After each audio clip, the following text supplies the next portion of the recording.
estados de salud, entonces es cuando lo buscan a uno. Entonces, si quieren, pues podemos empezar a la hora que ustedes me digan.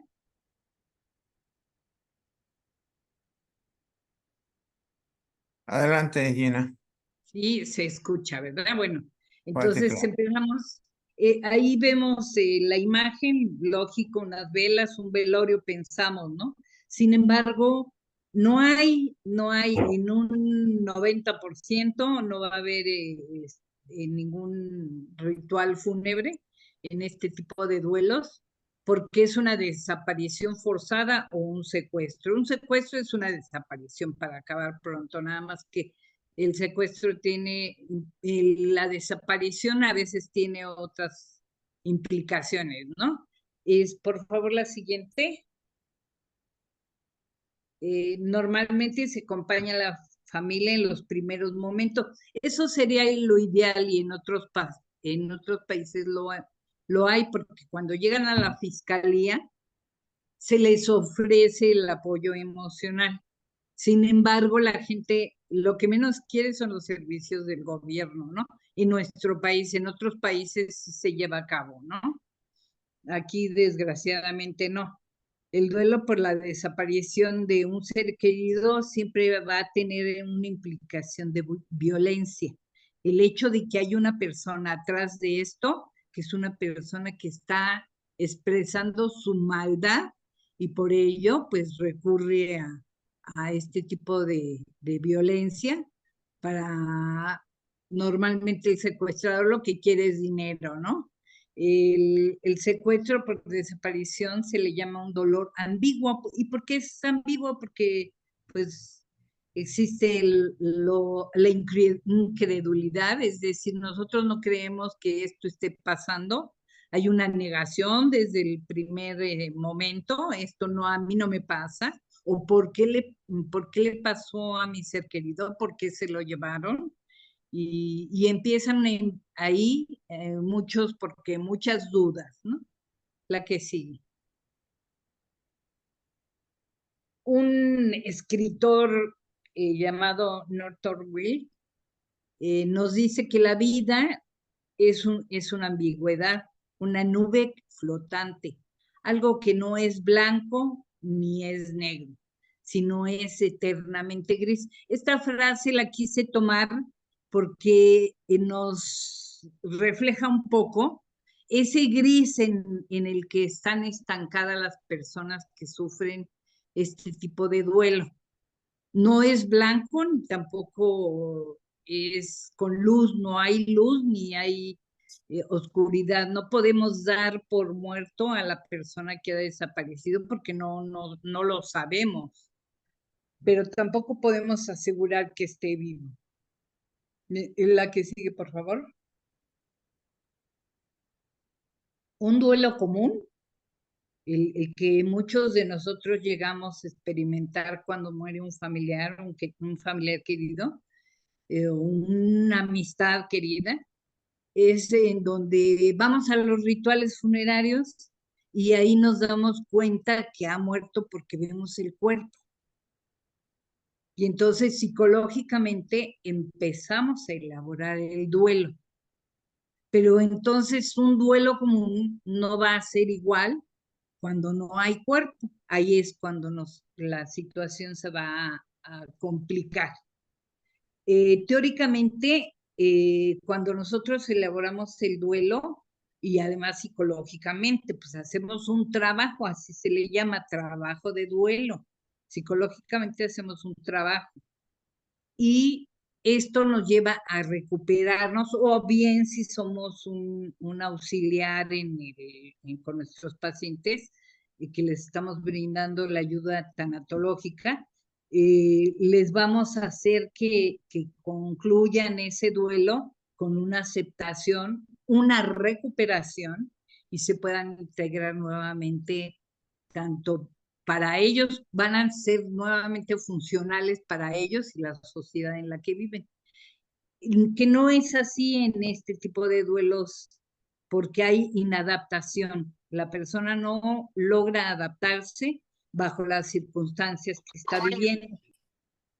Por eso se le llama ambiguo, porque no tenemos ni la certeza de que ya murió, ni tampoco lo podemos negar. No hay, simplemente no hay cuerpo. Hay dudas en torno a todo esto y hay miles de preguntas. El doliente experimenta dolor intermitente, como cuando el dolor ahí está y se apaga, se baja y sube, tiene una intermitencia constante. Pueden llegar a tener reacciones de desmayos, ataques de histeria en el momento o en los días subsecuentes. La que sigue, por favor. Vamos a hacer una pequeña diferencia en lo que es, pues no es diferencia, sino es aclaración. A la ambigüedad incluye, por ejemplo, a las personas que tienen enfermedades demenciales, como puede ser el Alzheimer, en donde dice, es que mi papá ya se fue, pero el papá ya está vivo, ¿no? Pero lo que pasa es que como no tiene contacto con él, por eso se llama que está en un duelo ambiguo, porque pues el papá no está presente en las enfermedades demenciales, ¿no? O bien puede suceder cuando el duelo es por un divorcio que se complica porque, o una separación de pareja. ¿Sabes qué? Nos vamos a tomar un tiempo, así le dicen a la pareja, ¿no? O voy por los cigarros y no regreso, ¿no? Podría ser. Y entonces la otra pareja, la que está en espera, pues puede esperar años esperando a ver con esa ilusión de que posiblemente algún día regrese. Y por eso la esperanza está latente, ¿no? Igual el secuestrado, pues no sabemos si ya lo mataron, sobre todo si no hay comunicación, no sabemos de él, entonces la familia que son los dolientes, tampoco saben qué está pasando o qué ha pasado con su familia. Y entonces esa espera es lo que lo hace también que sea ambiguo, ¿no? O en el caso de la última imagen en donde vemos a una persona ahí con su familiar, con su esposa, que tuvo un coma y pues vamos a esperar a ver en qué momento regresa, ¿no? Así llaman, a ver en qué momento regresa y si no, pues está ausente, simplemente no tengo interacción con esa persona, con mi ser querido. He dejado de tener un contacto. La que sigue, si eres tan amable. Le llamamos dolor o duelo ambiguo. Es el término psicológico que se ha empezado a popularizar. Y yo digo que ya de esto se hablaba, pero no en nuestro país, vuelvo a insistir. Lo más común fue en Colombia, por ejemplo, mucho antes que en México. Y después en México se empezó haciendo más común este tipo de duelos porque la gente siempre ha desaparecido, no ahora, sino siempre, ¿no? Pero con tanta frecuencia y como tal, como un secuestro, se empezó a grabar alrededor de hace 15, 20 años. De ello no se sabía nada, incluso no hay literatura de esta, casi no hay nada de literatura.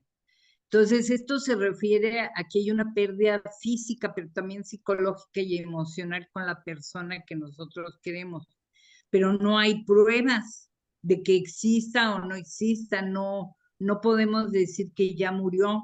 Estamos así como en un túnel, un laberinto, en donde la familia se encuentra atrapada. De hecho, últimamente, esto tiene como 5 años, en donde un grupo de mujeres empezaron a llamarse las buscadoras y se organizaron de tal forma que ellas van y se rodean de otras personas que están pasando por las mismas circunstancias y empiezan a buscar entre áreas, terrenos en donde hay posibilidades de que se hable que hay personas sepultadas, entonces, o como le dicen, narcotumbas, y entonces van y desentierran a la gente para estar buscando a ver porque si el gobierno no lo hace, pues yo lo hago, ¿no? Asumen una tarea que no tienen ellos,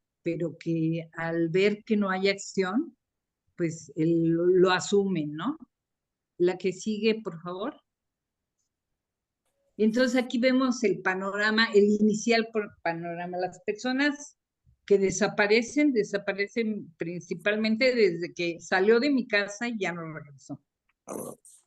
Y, y otras circunstancias puede ser que, a ver, creo ya estoy, sí, perdón. ¿Sí me ven? Sí, ¿verdad? Bueno, a ver. Sí, sí la vemos, doctora. Ok, perdón. Sí, todo bien. Otras, es que me apareció la imagen de una persona. Creo que tiene su micrófono prendido. Bueno, han pasado 5 horas y empieza la familia. Pues, normalmente, conforme a su rutina, lo esperaba comer, no llegó a comer. Total, llegan a pasar 24 horas, no llegó a dormir, no se ha comunicado. Hay quienes inmediatamente empiezan a hacer llamadas por teléfono y no hay respuesta. La fiscalía no va a abrir un expediente si no es, le llaman a unos 75 horas, pero pueden ser a las 24 horas, le dan un oficio y entonces tiene que llenar el oficio la persona y una vez que llenan el oficio le dan otro papelito en donde hay requisitos para empezar a hacer la investigación. Esto lo hacen para hacer tiempo. ¿Por qué? Porque siempre en la fiscalía vamos a encontrarnos con gente que juzga, que es lo que no hace un tanatólogo. Entonces le dicen, ay, pues su jovencita, su hija, posiblemente se fue con el novio y por eso desapareció. Ya buscó con los amigos, con los novios, o las amistades de su hija, y si es el hijo, pues su hijo se droga, porque parece así como que la juventud toda se tiene que drogar, y entonces empiezan a preguntarle a la familia que si el hijo tiene tales o cuáles son sus costumbres o consumos, ¿no? Y esto hace que la tensión entre la fiscalía, la gente de la fiscalía y los familiares se haga una relación tensa, ¿no? Empiezan, una vez que se ha hecho el levantamiento del oficio por la desaparición de la persona, ya deben de haber pasado 75 horas y entonces le piden a la persona que tenga una comunicación abierta, un teléfono que esté 24 horas disponible y entonces dejan alrededor de 2 o 3 números de teléfono a la familia para que haya una comunicación, piden fotografías, incluso ropa, fotografía o descripción de lo que traía antes de haberse perdido y de haberse desaparecido, porque no se perdió, bueno, dicen se perdió, ¿no? O el protocolo, y también el protocolo de la activación AMBER, la alerta AMBER, la siguiente, por favor. La alerta AMBER, creo que casi todos saben qué es, garantiza o tiene ese sello de garantía en donde se va a anunciar por medios social, ya sea redes sociales, por medio de, hay una página de la alerta AMBER y también encontrar que la familia tenga la seguridad de que se está moviendo la búsqueda. Se pone la fotografía de la persona, el nombre de la persona, y no se difunde nada más en el lugar, en la ciudad en donde fue la posible pérdida, secuestro, sino en este caso en toda la República. O sea, si nosotros nos vamos a la alerta AMBER, ahí vamos a ver una serie de personas que se encuentran extraviadas, ¿no? Y normalmente los motivos por los cuales las personas son secuestradas o desaparecidas, es la violencia de género, el secuestro a menores por tráfico, la trata de personas, feminicidios, y por eso también esa costumbre que tienen los que trabajan ahí de juzgar y de calificar las actitudes o conductas del desaparecido, ¿no? El narcotráfico también puede estar involucrado o bien asuntos políticos. Ahora sí que la que sigue. El secuestro es la forma ilegítima de dejar sin libertad a una persona. Y el secuestrador es la persona que comete esta desaparición. Y la negociación es el inicio en donde se empiezan a comunicar tanto el secuestrador como la familia, y generalmente los intereses son económicos, piden dinero. En todo esto va a haber una irregularidad tanto en las conversaciones que se van a llevar como en una serie de amenazas. Puede haber llamadas, puede haber videollamadas. Hoy en día, pues, procuran tener lo que es las herramientas que nos da la tecnología para comunicarse. Sin embargo, el gobierno ha empezado sobre todo la fiscalía, todo el sistema ha empezado a hacer de alguna manera cierta protección con lo de los teléfonos. Entonces ya el secuestrador como que tiene más cuidado en eso porque ese ha sido un motivo como para poder llegar a ellos y lograr rescatar al secuestrado, que no siempre es.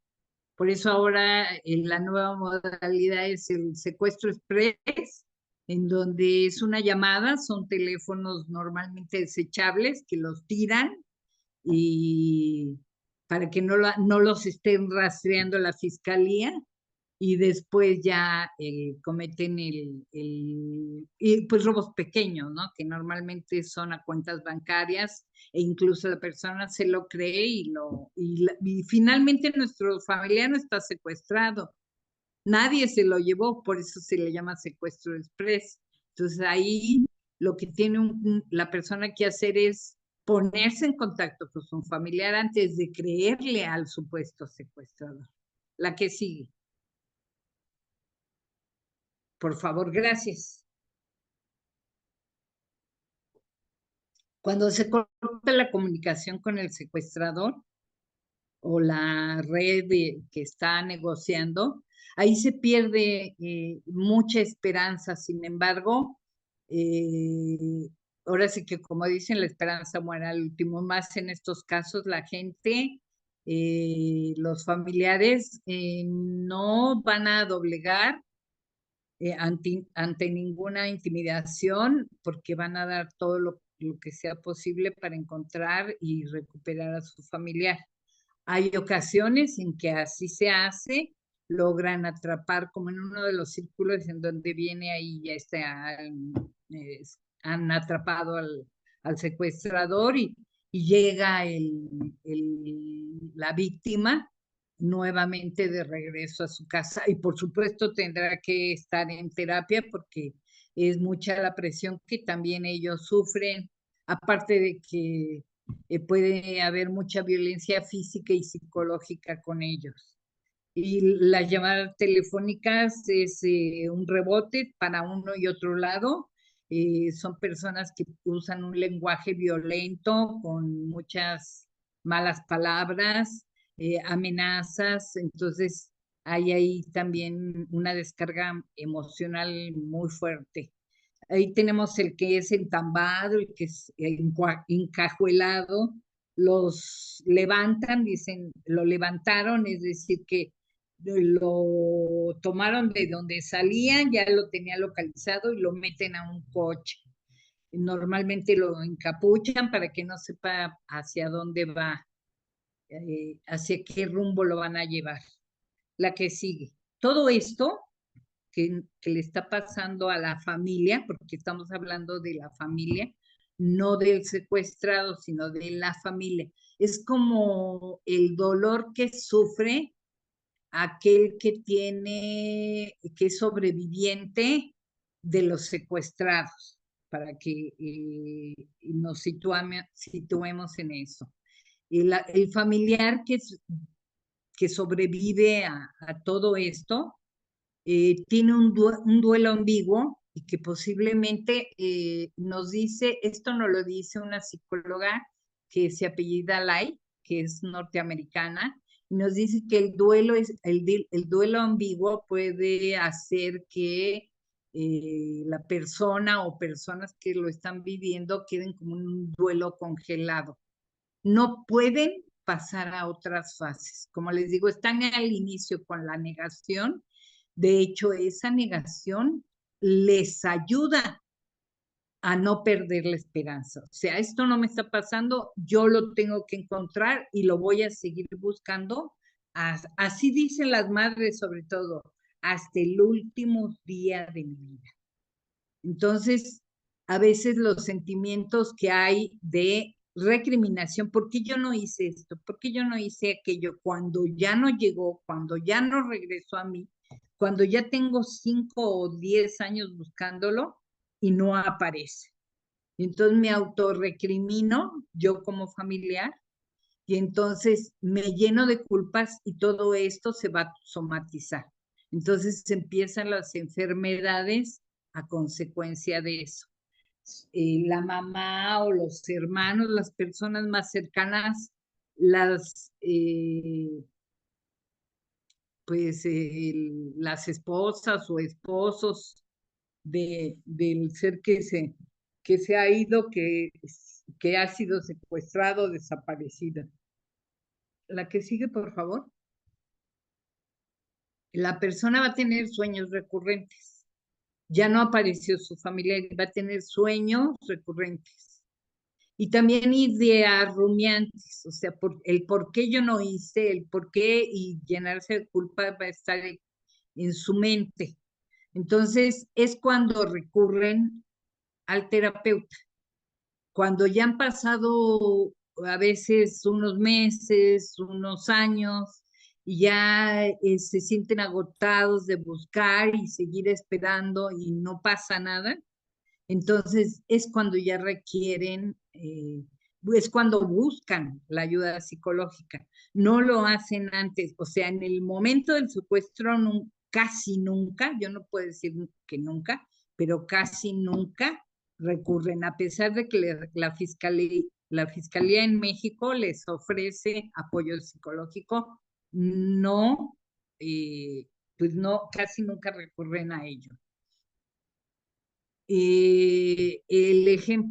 Los ejemplos de este tipo de pérdida incluyen, por ejemplo, la persona, el doliente, puede tener enfermedades muy graves, puede llegar a tener lo que es síntomas de una ansiedad o depresión ya eh, que se empieza a hacer crónica. Por supuesto, sus pensamientos pueden llegar a ser suicidas. La que sigue, por favor. Y eso sí nunca va a perder la esperanza, ¿no? La que sigue. Y entonces, bueno, ahí están todas las preguntas que tenemos. Cuando nosotros perdemos un ser querido de forma normal, siempre tenemos la fecha en que murió. No pasa aquí, porque no sabemos cuándo murió. Ya no regresó a nosotros. Es más, el pensamiento del doliente es que está todavía vivo. Yo sé que está todavía vivo. Así lo declaran. Entonces, para ellos no hay el inicio de una fecha en que haya muerto. Por lo tanto, no hay una tumba, no hay a dónde ponerle una vela o rezarle. Eso no lo hay. No hay un antes que lo marque, puede ser el momento en que desapareció, el momento en que fue secuestrado. el día en que yo me enteré que ya no regresó. Ese sería una fecha como referencia, pero no va a haber dónde yo lo pueda llorar. Y entonces así nos dice también otro psicólogo, que es Nelson, que nos dice que el duelo, así se llama ambiguo por eso, porque no tenemos esos elementos para llorar, para rezar y para decir que estamos en duelo y lo hemos perdido. Para nosotros puede seguir vivo, ¿sí? Es una pérdida atípica, no típica, sino atípica. La que sigue, por favor. El acompañamiento tanatológico, ya sea que lleguen a los primeros auxilios tanatológicos, que más bien son psicológicos, en la fiscalía no son tanatológicos, es más, la fiscalía hoy en día ya está pidiendo darle empleo a tanatólogos certificados. Y pues eso es ahora últimamente, porque antes se tomaban diplomados, ¿no? Pero bueno, siguiendo con el tema, el acompañamiento tanatológico va a ser todo lo contrario que hace la fiscalía. Nosotros vamos a acompañar al paciente sin juzgarlo, sin decirle en qué pasos estaba tu hijo o tu esposo, que mira que lo levantaron, ¿no? Porque siempre, y eso impacta emocionalmente porque no podemos validar sus emociones, sus sentimientos cuando los estamos juzgando. Desde luego va a haber una escucha activa y vamos a contener todas las emociones de la persona o las personas, porque este tipo de acompañamiento tanatológico puede ser individual o puede ser colectivo, trabajar con la familia completa. Podemos usar lo que es la terapia gestal o logoterapia y nunca quitarle esperanza. Aunque nosotros podamos decir que ya es un caso perdido, nunca podemos quitarle esperanza. A los familiares o familiar en duelo se le viene en un mundo de preguntas. ¿Y qué es lo que pasa? ¿Qué sucede si no sabes si el ser querido está muerto? Y mucho menos cuando puede haber fallecido en la fecha en que falleció. O sea, si murió, ¿cuándo falleció? O sea, yo no puedo decirle en la que sigue, por favor. Es que como que me adelante. Ajá, ahora sí, aquí vienen las preguntas, ¿no? Que la familia se puede hacer, ¿no? Yo no tengo mi ser querido, no sabemos si ha muerto o no, y pues mucho menos voy a saber en qué fecha fue el día en que falleció. ¿Cómo falleció? ¿Le dolió? ¿Está sufriendo? Porque son preguntas que se hace la familia desde el momento en que, sobre todo si se comunicaron los secuestradores, pues ya están pensando en qué tanto lo están torturando, ¿no? ¿Cómo de mal la está pasando, ¿no? Y luego cuando hay amenazas de que lo van que si no hay dinero lo van a matar, ¿no? O como los de Ayotzinapa, que pues ya no aparecieron y pues no, la familia no sabe cómo los mataron, en dónde los mataron. Hay muchas teorías, pero no se sabe. Y como ese, muchos otros casos, ¿no? Ahorita les platico. Y bueno, en qué día vamos a conmemorar su desaparición, pues sería su muerte, no la hay. Y luego asumir todo lo que asumir si se ha ido o no. O sea, yo tengo que decir si se ha ido, ya pasaron 10 años, tengo que renunciar a que sigue vivo. Y eso se lo preguntan mucho las personas, los dolientes. La familia dice, yo tengo que aceptarlo, no lo acepto. Y luego guardo sus cosas, guardo su ropa, pago sus deudas. ¿Qué hago con lo que pasa con el banco? ¿Él va a regresar o no? ¿Sí? ¿Tengo que repartir las cosas de él o de ella? Y son preguntas que se quedan así, es un mundo de preguntas. La que sigue, por favor. ¿Y cómo vamos a lidiar con ese dolor que tenga? Esto incluye informar, la información que tenemos eh, de la desaparición de nuestro ser querido, el tener que tratar con la policía, que pues desgraciadamente no tienen la preparación adecuada como para ser empáticos. Si tiene hijos, la persona que desapareció, ¿a quién vamos a darle la custodia de los niños en lo que él regresa? Porque la esperanza está ahí, él va a regresar algún día y quiero saber con quién se van a quedar sus hijos. ¿Quién va a pagar el alquiler del departamento o las facturas que lleguen? eh, ¿Qué voy a conmemorar? Ahora conmemoran a los desaparecidos de tal o cual, porque pues se tiene que hacer un ritual para, sobre todo cuando son grandes personas las que se han perdido en una misma situación, por ejemplo, como los chicos de los 43. Ahí como fueron mucho, ellos se hacen, tienen una fecha en donde hacen un ritual, por decirlo así, conmemorativo, o las muertas de Juárez también lo hacen, y en otros casos, ¿no? En donde no fue un desaparecido, sino muchos, entonces sí se puede llegar a hacer una conmemoración por eso. Esto ayuda a presionar a las autoridades con la esperanza de que, aunque hayan pasado 10 años, pueda llegar a esclarecerse en dónde se encuentra el cuerpo.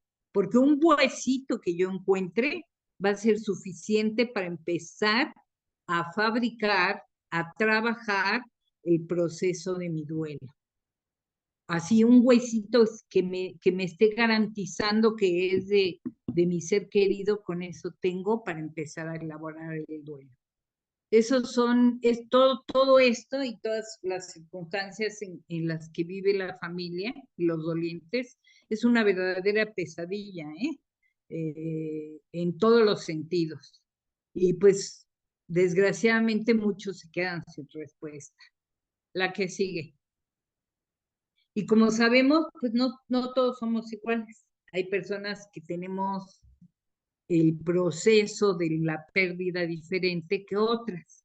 En estos casos, si una persona es muy resiliente, va a tener más herramientas para lograr encaminar esa pérdida en otras cosas. Hay grupos en donde les han apoyado a las personas para que son varias personas que sufren lo mismo, en donde han desaparecido y que ellos mismos se han organizado. O sea, en las desaparecidas de Juárez hay un grupo de apoyo en donde se han unido otras personas que también han desaparecido, que la mayoría son mujeres, y ellas mismas trabajan con su duelo. Por ejemplo, dicen, vamos a tejer nuestro duelo, y hacen verdaderas obras de arte tejiendo eso que sienten y la esperanza que sienten en el duelo. O sea, no nada más el apoyo terapéutico, sino también los grupos de apoyo pueden contribuir a que las personas se sientan mejor. No van a poder fabricar su duelo como un duelo normal, pero son herramientas que les pueden ayudar. Hay personas que no tenemos la resiliencia suficiente porque no la hemos aprendido, y en ese tipo de grupos lo pueden lograr y aprender, o bien con el tanatólogo o el psicólogo, o en un momento dado con el psiquiatra, con los grupos a los que se acerquen para pedir apoyo. Tenemos en la siguiente, por favor. Como un objetivo, como conclusión, como un objetivo de tanatólogo, de la persona que apoya al doliente, llega el paciente y ¿cómo dejo de estar triste? A lo mejor ahorita ustedes opinan y vamos a escucharlo, ¿no? Pero en un duelo como este, pues puedo guiar y llevar a la persona a que le dé significado, como lo dicen las frases de Nartonson, que por ahí después les paso la referencia. Hay que darle significado al dolor que tiene la persona, dándole o resignificar el dolor. Hay que poner ese por qué estoy aquí. Esa esperanza que me lleva a luchar hasta no encontrar lo que yo deseo, una señal de vida o incluso una señal de muerte. Eso es lo que la persona va a querer. No existe una forma correcta no va a existir una forma correcta de afligirse, ni tampoco va a haber recetas para superar esto de hecho hay muy poca literatura, hasta podría en el grupo de tanatólogos surgir alguna idea para hacer algo de literatura, investigación, casos. Creo que de los pocos libros que yo he visto aquí en México hay uno que se llama El secuestro en México, que habla un poco de lo que la gente siente, pero prácticamente hay muy poco, ¿no? Y entonces no va a haber qué es lo que tengo que hacer. Vuelvo a repetir, en los grupos de ayuda, tomar terapia y en darle significado a las emociones que tiene el paciente y también validarlas, ¿no? No hacernos que no entendemos, sino tratar de validar ese dolor que tiene. No podemos entenderlos porque por fortuna pues no estamos pasando por eso, pero tenemos que ser empáticos y tratar de informarnos para tener más herramientas de cómo es este dolor que están viviendo. Y la siguiente, por favor. Con esto prácticamente concluyo. La tarea de la pérdida ambigua es dejar de acontecer, de arriesgarse a avanzar, incluso cuando no sabemos exactamente hacia dónde vamos. Darle un mañana. ¿Qué vas a hacer mañana al paciente para que él tenga un significado a la vida? Porque posiblemente con todo esto la ha perdido. Y ahora sí que, pues con esto, la que sigue, les agradezco. Ahorita vamos a platicar y les puedo dar algunos testimoniales de gente que conocí.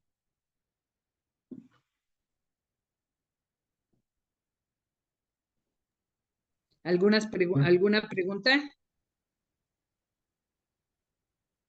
¿Alguna pregunta, comentario? Hola, buenas noches, Mónica Molina.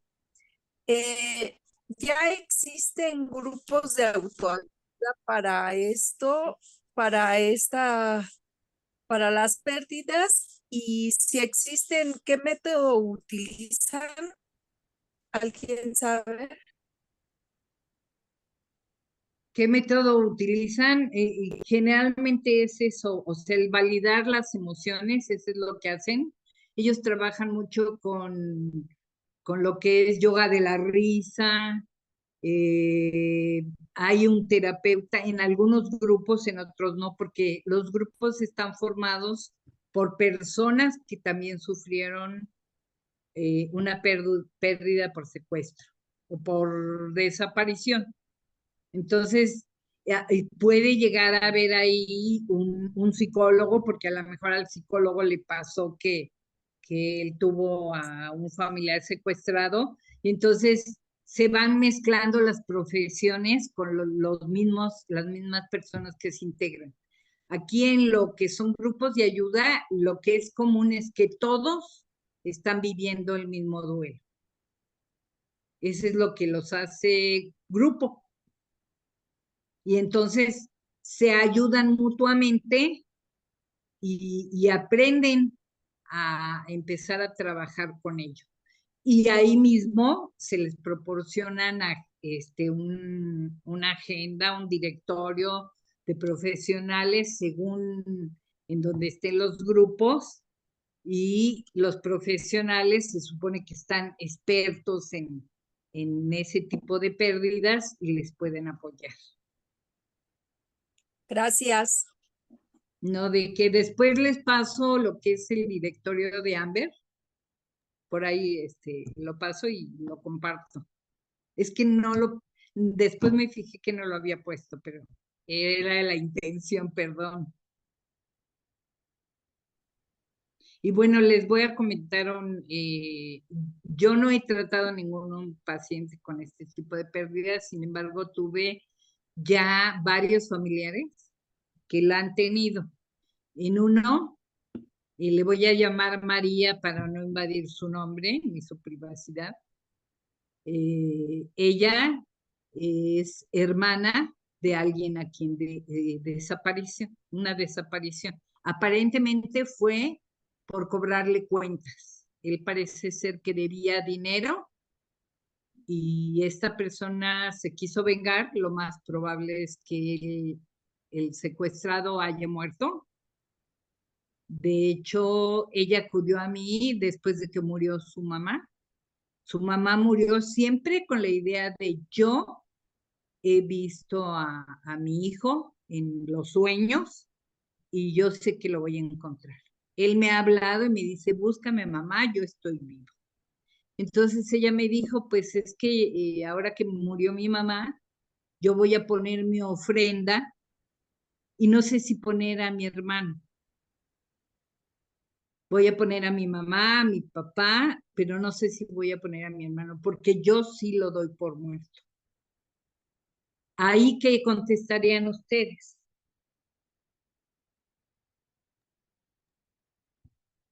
Es cuando ya empieza, cuando ya está la aceptación, inicia el duelo. Sí, ella, aunque no ha visto el cuerpo, está Así es. convencida de que ya murió. Ujú. Por eso le nace poner una foto para ofrendarlo. Es correcto. Por ahí Lucy Contreras creo que quería hablar. O ya desapareció. ¿Quién más? Lucy A ver, Contreras parecía por allá, pero Lucy Contreras, ¿te encuentras? A lo huyó. mejor se Ahí desconectó. está, ahí está. Pero bueno, Lucy, aquí en el chat, Gina dice, buenas noches, Angélica. Buenas noches, maestra. ¿Qué rituales se pueden hacer con los familiares que su familiar ya nunca regresó y piensan que está muerto? si piensan que está muerto, es eso. El de la silla vacía funciona. Y de hecho vamos a tener, estamos invitados a una sesión de gratitud y pues esperamos vernos todos ahí para agradecer y despedir el año que está acabando y llegar con la maleta vacía para llenarla de cosas buenas el próximo año. Pues una de las cosas que tenemos que hacer es eso, esa silla vacía que yo pongo para contactarme emocionalmente con la persona que murió, que tengo yo de alguna manera la certeza de que ya no está, que su desaparición ya va más de 10 años, ya es algo que ya nos está diciendo, ya no va a llegar, ya no va a aparecer. Sin embargo, ha habido casos en la historia que de repente llegan, ¿no? Sobre todo en casos de la guerra, ¿no? En donde desapareció y a los 15, 20 años llegaba, ¿no? Ya con su maleta a la casa y que ya la mujer ya se había casado, ¿no? Digo, algunas historias, pero no, normalmente en secuestro no sucede, desgraciadamente no sucede. Entonces, el ejercicio de la silla vacía, darle las gracias, por supuesto no nos va a contestar, pero vamos a hacer ese ritual de gratitud y de decirle que gracias por estar en el aquí y en el ahora, el tiempo que Él nos permitió estar. Y que donde quiera que se encuentre, yo con la fe que tengo, con la esperanza que tengo, le estoy diciendo adiós. A donde quiera que esté vas a estar bien. Porque no podemos dibujar panoramas desastrosos o imaginar cómo se fue, porque entonces afecta al mismo paciente. Esas ideas negativas las tenemos que alejar de la persona que estamos asistiendo. Siempre darle, incluso pues no la esperanza, él ya la quitó la esperanza, ya dice, ya murió, me quiero despedir de él. Hago el ejercicio de la silla vacía y le digo adiós. Le doy las gracias por haber estado en el tiempo que estuvo conmigo. Y lo que me dejó, porque no nos vamos sin dejar algo, siempre dejamos algo, palabras, frases. ¿Cuántas mamás no nos dejan el sabor de las galletas recién horneadas, ¿no? Ahora en Navidad nos conectamos con los olores. Nuestra memoria es olfativa, es en todos los sentidos, todo lo que tocamos. Podemos trasladar todo eso, toda esa memoria hacia donde tenemos a ese ser. Y en la silla donde está, te abrazo y te doy las gracias. Para mí ese sería el ritual mejor. Y por supuesto, si quieren rezarle, si quieren cantarle. O sea, hay una canción que es de un compositor que es de Guadalajara, el cual no, dijera Peña Nieto, el cual no recuerdo su nombre, pero habla del tiempo que estamos aquí en México, perdón, en el mundo, y que es algo de momento nada más, y la canta Guadalupe Pineda, y se llama Coincidir, y dice, soy vecino de este mundo por un rato. Tu hermano, quien se fue al otro lado, fue vecino por un rato, y por alguna circunstancia como el secuestro, se fue de nuestra vida, pero hay que agradecer. Escuchen, si no busco el enlace de la canción y se las comparto. Es muy bonita, ¿eh? Hay personas que escuchamos y no analizamos la letra y esa letra es muy bonita. Y nos habla de eso, la coincidencia. A lo mejor tu familiar que se fue bajo esas circunstancias tuvo un tiempo de coincidencia de, ¿qué te parece? 20 años contigo. Y cuando él tenía 20 años se fue a la escuela y de la escuela se fue allá a la manifestación del 68 y ya no apareció. Y estoy yo aquí presente, pero él ya no. Y hoy quiero decirle gracias y despedirme de él o de ella, ¿no? Estoy poniendo un ejemplo porque esas han sido desapariciones masivas, ¿no? Entonces, eso es lo que la persona le duele, el que hayan pasado tantos años, sigue llorándolo y se le acaba la vida y se mueren llorándolo. Y nunca hacen el trabajo de despedida. Porque cuando dejamos y soltamos, entonces nos abrimos a vivir el presente. ¿Para quién? Para nosotros.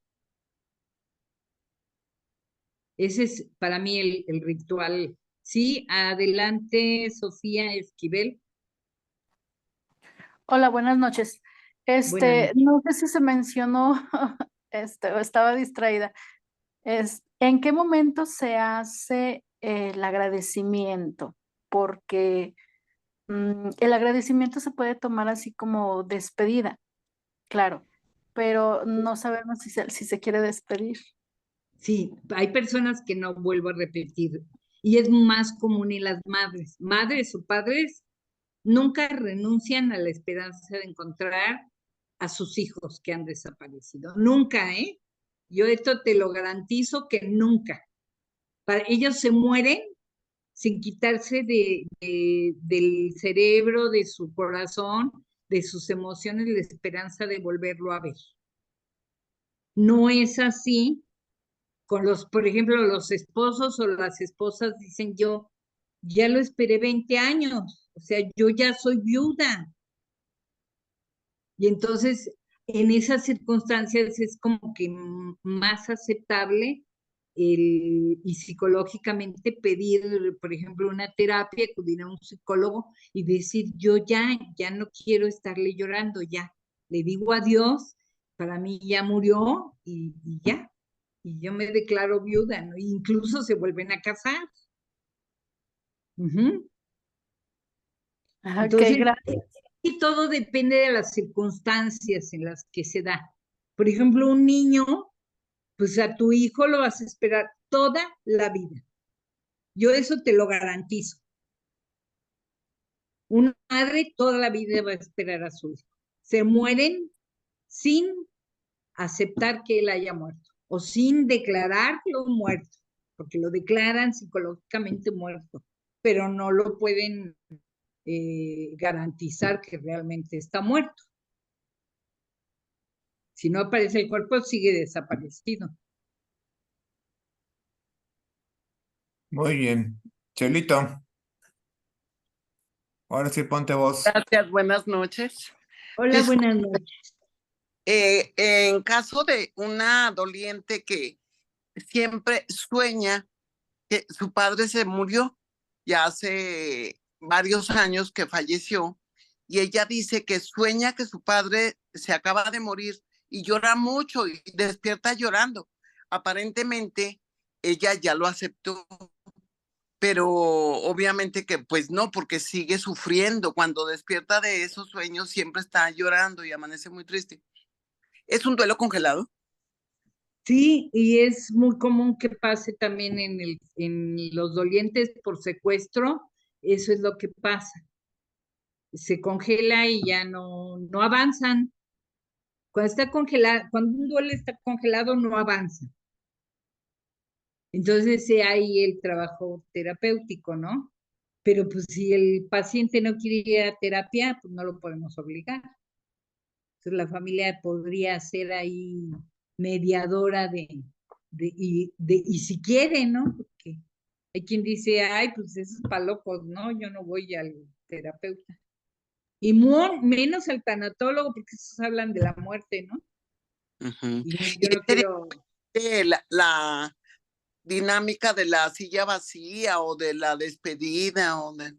En caso de que sí lo quiera hacer, podría funcionar. Pero pues igual tendría que llevar a cabo pues aunque sea un encuentro terapéutico, yo diría, porque sí está atorado, pero hay que platicarlo, ¿no? Y esto de soñar, los sueños recurrentes ya necesitan un apoyo psicológico Uh-huh.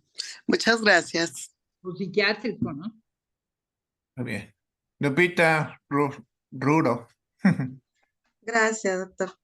Me gustaría saber cómo se trata este tipo de duelo en niños. Conozco un niño de 8 años, él tenía cuatro cuando él fue testigo que levantaron a su papá, se lo llevaron, actualmente tiene 8 años, él pues manifiesta mucho odio. Sí, él dice que cuando sea grande va a ser secuestrador, va a secuestrar para que vean lo que se siente.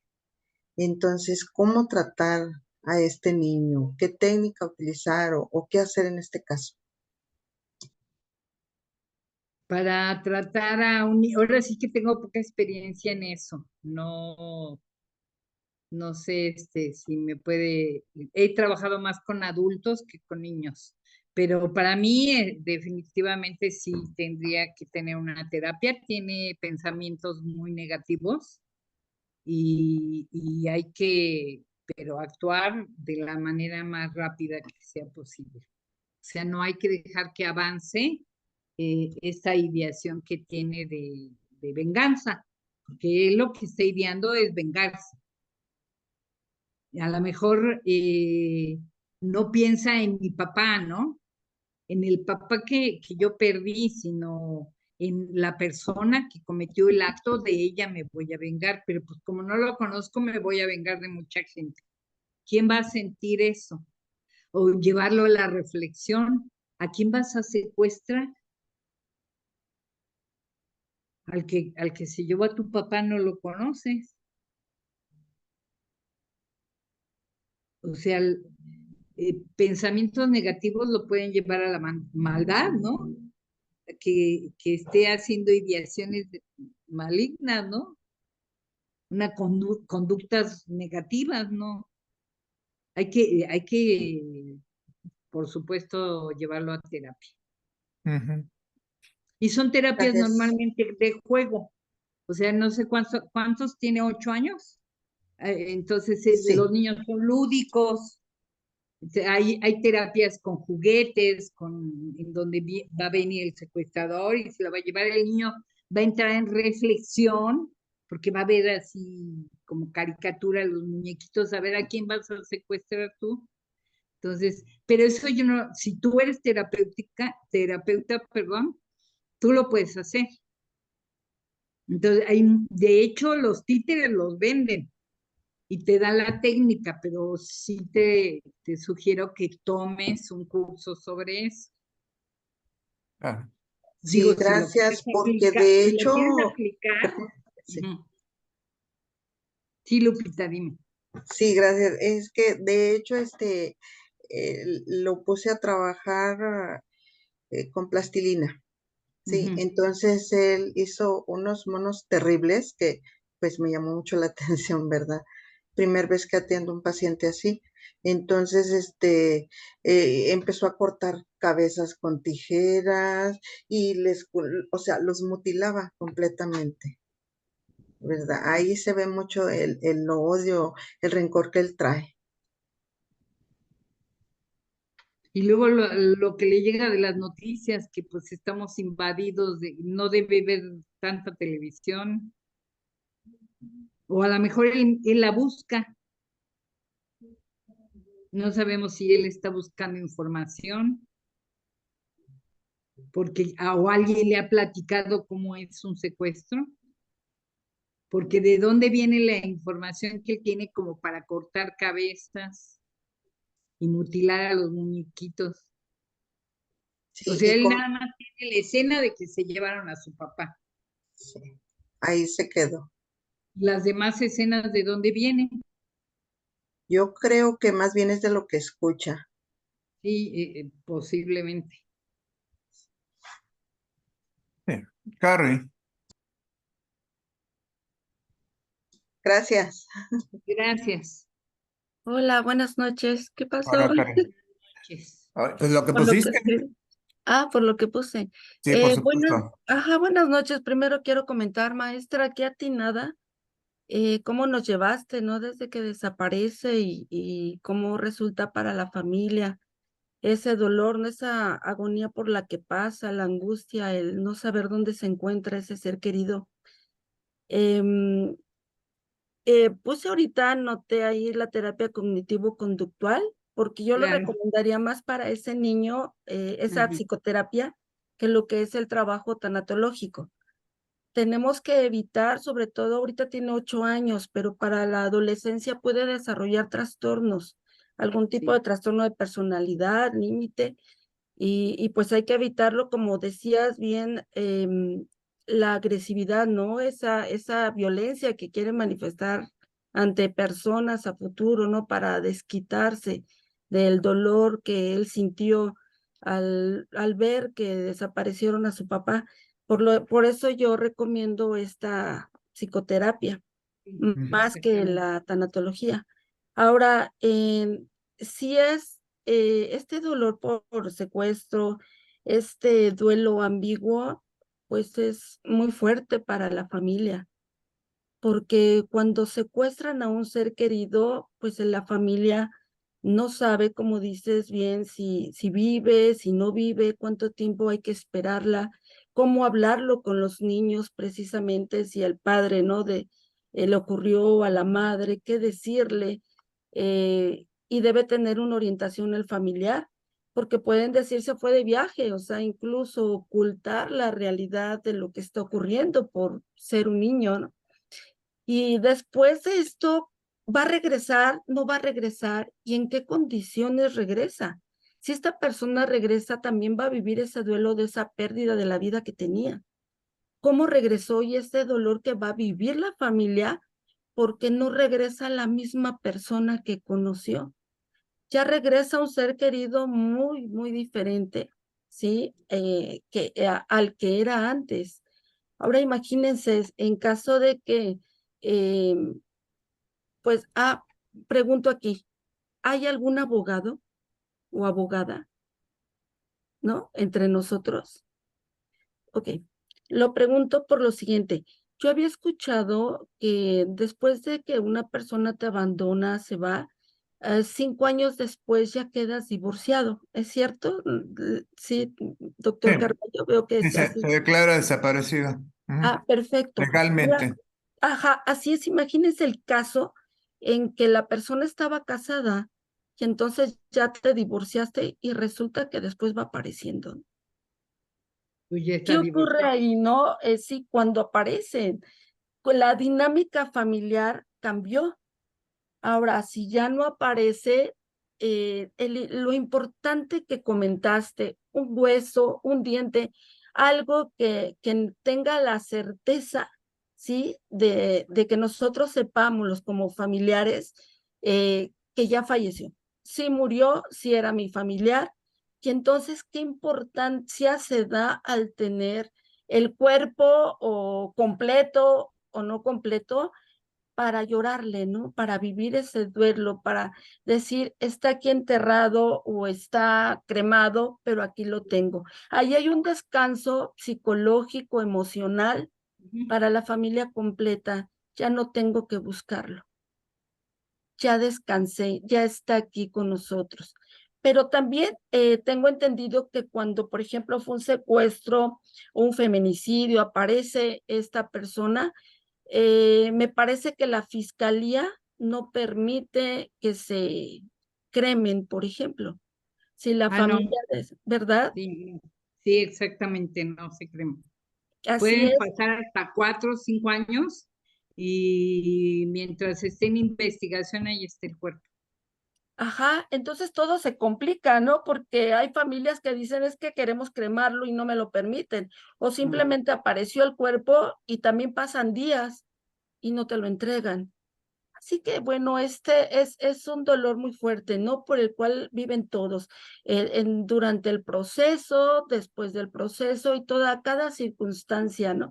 Tan diferente en cada familia, con este duelo ambiguo, no tan importante, pero sí poder diferenciar cuando debe ser atendido por un psicólogo, un psiquiatra y un tanatólogo. Sí, Muchas así es. gracias. Al contrario, a ti. ¿Alguna otra pregunta? Ahorita me vino a la cabeza otra historia de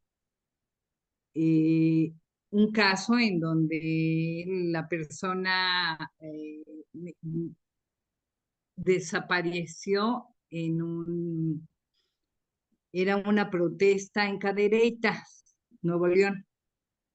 Fue en una fábrica, algo así, y el hermano de la persona que se acercó a mí ya había pasado, dice, ya mi hermano tiene 6 años de desaparecido.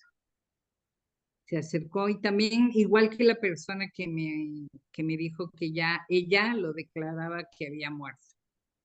También ella me dijo, para mí, pues ya mi hermano ya murió, pero a mi mamá nunca le dijimos nada.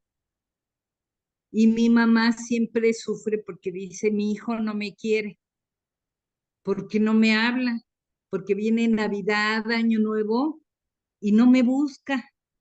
Y pues tendrá mucho trabajo en su vida, pero no me busca.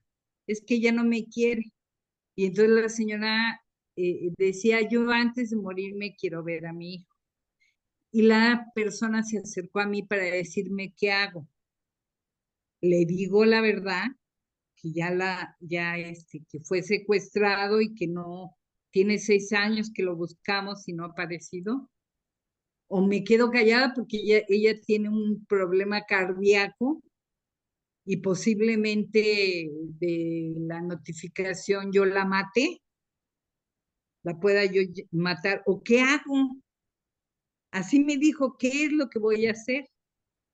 Y también igual, o sea, yo ya a mi hermano ya le puse y a mis sobrinos ya les dije que su papá ya no está, y ya pues ya mi hermana es viuda, y así prácticamente la única que había que trabajar con ella era con la mamá a la cual le habían mentido. Le ocultaron que el hijo había desaparecido. En la revuelta de la fábrica, saliendo de la fábrica, ahora sí que lo cargaron, se lo llevaron y ya no apareció.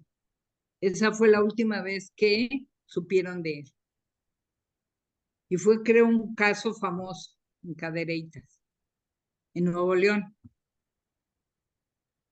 Entonces, pues yo le dije que sí, pues hiciera el ritual, pero pues esto de que la mamá estaba cardíaca y se podía morir, pues le dije, necesitas ir con una persona, un psicólogo, no tanatólogo, o sea, yo me siento incapaz de apoyarte en eso, porque me puso así como entre la espada y la pared, porque lo que tú aceptaste va bien, ¿no?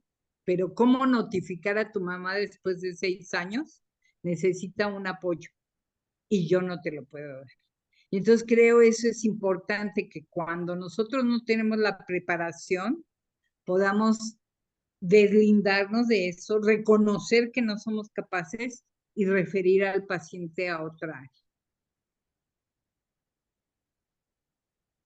¿Alguna pregunta? Muy bien, Gina. ¿Cómo se Gracias. llamaría? Perdón, Dale, por Carmen. ejemplo, en varios países, Sofía, creo que también. sí, y nos ha tocado un dolor ambiguo social, a nivel social. Por ejemplo, ahorita estoy recordando el caso de Devani, donde Ujú, sí lo ubican todos, ¿no? Como sí, que claro. todo México y otros países, pues buscándola, ¿no? ¿Qué pasó con Devani? ¿Dónde está a diario? Y como que de repente pues ya aparece, ¿no? Te la aparecen. Y finalmente mucha gente pues ya descansó, ¿no? Y otros siguieron con el padre, ¿no? Porque viene precisamente el buscar pues una justicia. ¿Y cómo quedó él finalmente y la esposa, ¿no? Una justicia que no se dio. Un carpetazo ahí y bueno, y todos los mexicanos o la mayoría estuvimos siguiendo ese caso. Sí, así es. Iniciar narrador. Entonces sí son duelos sociales, ¿no? O el Sí, caso es. de la niña Paulette, Ah, que sí, bueno, también andaba desaparecida, ¿no? Y hasta, ahorita la hasta aparece. risa, ¿no? Así es. Sí, Ahora sí que volvemos ambiguos, no lo creemos, no lo creemos, como sociedad, porque así. nos están engañando, ¿no? Maquillan las cosas como no son. Entonces es el engaño, ¿no? Muy bien. Así es. Bueno, pues obviamente este tema da para hablar, para platicar mucho. Y gracias, Gina, por tu participación, por tu intervención. A todas también. Y el duelo ambiguo, bueno, hay un libro ya bastante viejo que era una tesis, ¿no? De Pauline Boss, lo pueden ver allá. Él se enfoca a suicidio, pero bueno, el duelo ambiguo. Y desafortunadamente en nuestro país, estas desapariciones forzadas, pues ya se vuelven chiste, ¿no? Se vuelven normales. El presidente de la República y desaparecieron 5 en Celaya. Esos cabrones andan fumando ahí. Bueno, no lo dice cabrones, eso lo digo yo. Pero es un discurso oficial que anula todo el sentir del pueblo. La presidenta de las madres buscadoras, pura politiquería, dice el otro. Entonces, no, es ir anulando en una política mal aplicada las emociones, sentimientos de todos. Y en nuestro país es cada vez más y más y más y más frecuente esto. Ya lo ven como normal. Por ejemplo, aquí en Yucatán, pues poco sucede esta parte, ¿no? Pero, por ejemplo, ciudades, países que es normal, ¿no? La doctora Edith, no sé, anda por allá. En Zacatecas, un día sí sucede y el otro día también.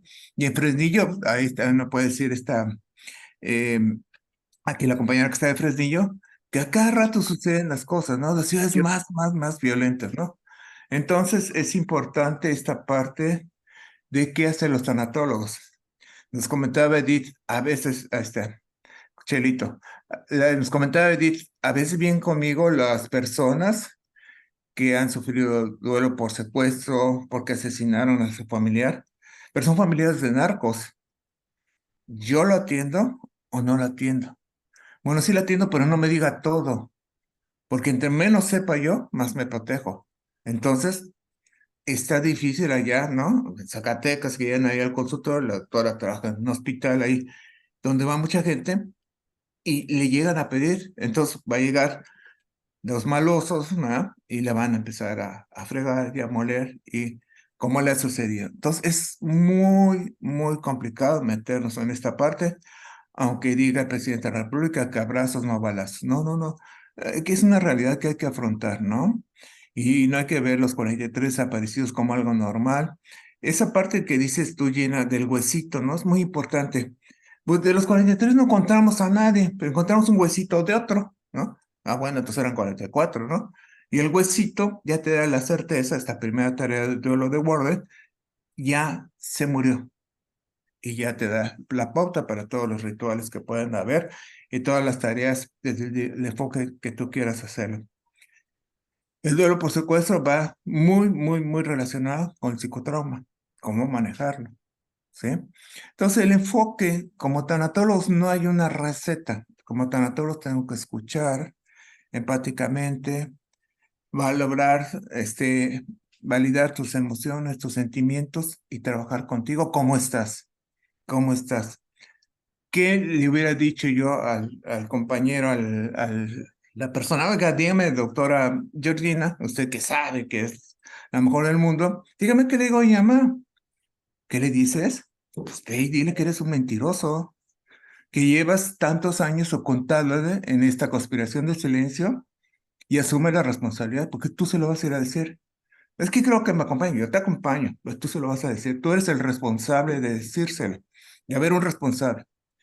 ¿Quién lo ocultó? Yo lo oculté para que no se muera mi mamá, para toda la conspiración, silencio, lo que cubren. Bueno, pues ahora ve y díselo, para que tu mamá muera en paz y tú también, ¿no? Entonces, una manera de confrontarlo, ¿qué hago? En tanatología, acuérdense, hay que hablar con la verdad. Es que se desapareció, se desfumó, no. En el caso de desaparición forzada, pues sí, ¿no? Lo secuestraron, pues ya no volvió. Puedes utilizar ese término, pero utilizar términos como que se murió. Legalmente lleva más de 5 años, está desaparecido legalmente. Y yo que estoy casado, ¿ok? Con ¿no? Ya, está separada, ni viuda está separada porque desapareció él. Y las deudas se anulan porque desapareció él.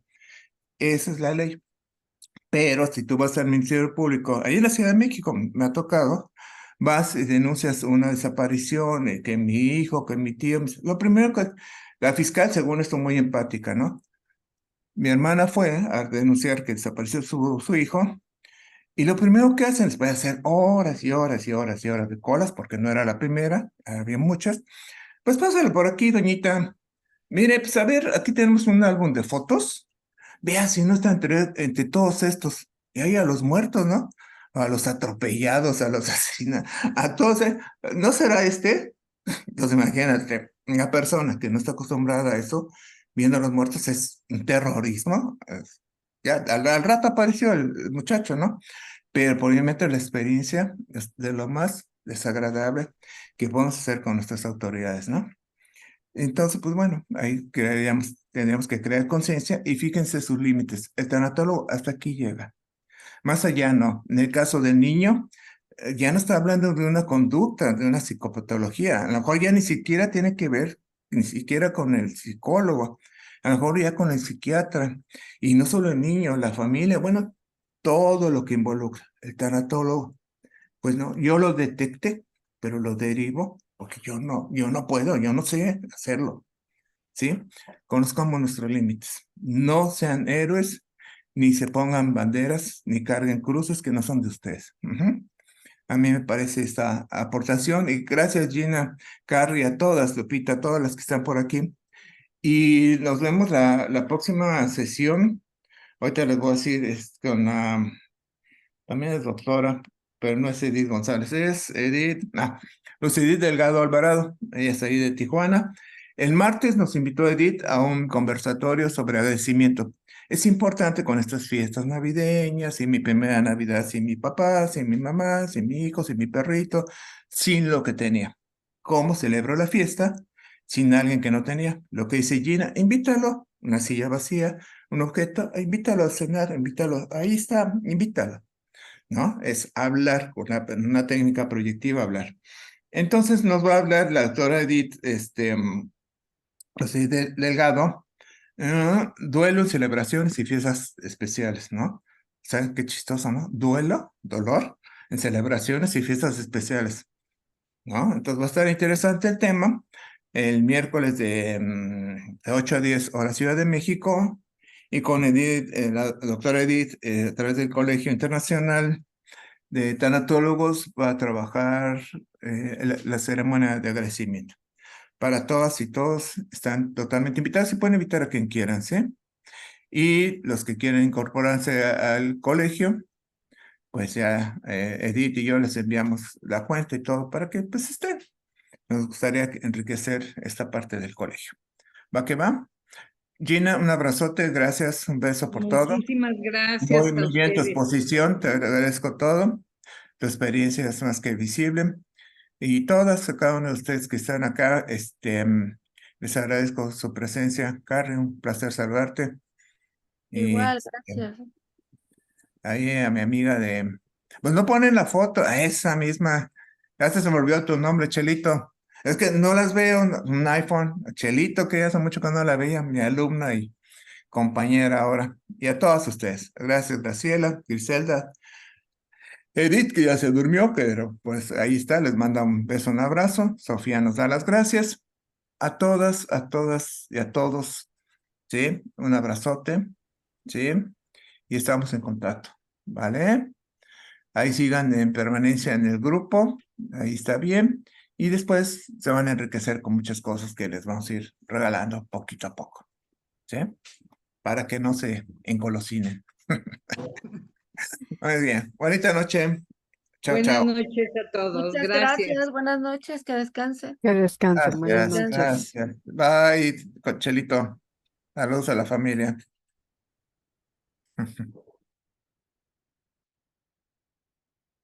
Oye, sale, vale. Gracias. Gracias.